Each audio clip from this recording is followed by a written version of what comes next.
Good afternoon.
All righty, it's 11 o'clock. We will call to order this morning the City Council's public hearing number 1 on the millage rate.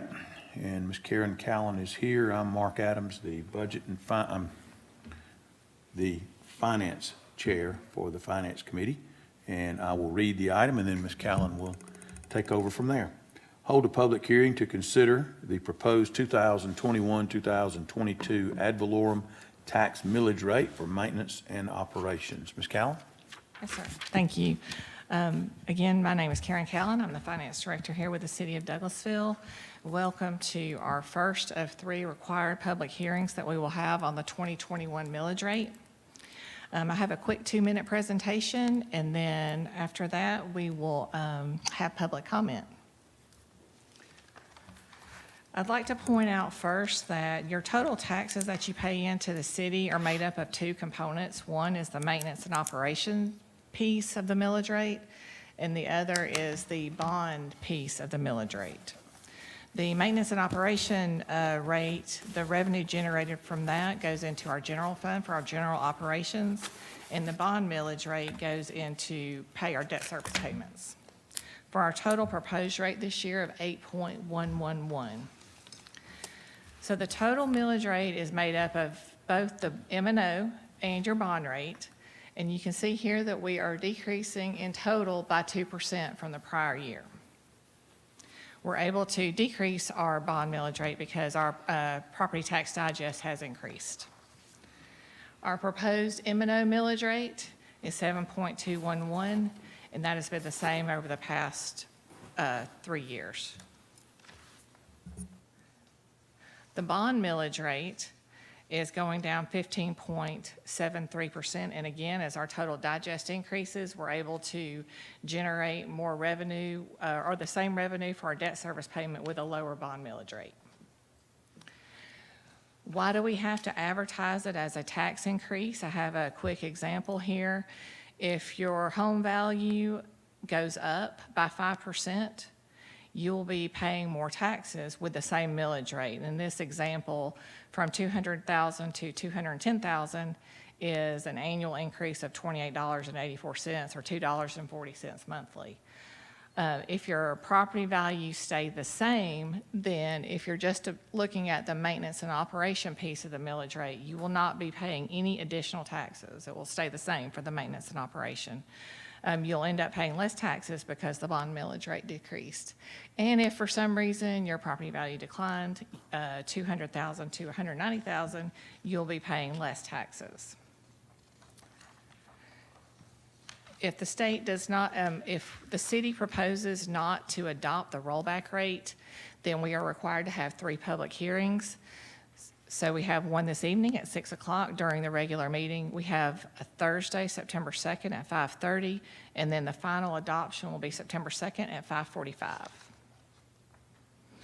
The requirements for advertising, again, if the proposed rate is greater than the rollback rate, is the 5-year history, which was published in Saturday, August 7th paper. We issued a press release August 6th. We posted the press release to the city's website, also August 6th. Advertised public hearings, and then our final public hearing, the ad will run for that on August 17th. Our future budget risk that we have that we are considering when we're looking at how to set the millage rate each year. One, we know that we have increased costs of labor and cost of services to the city.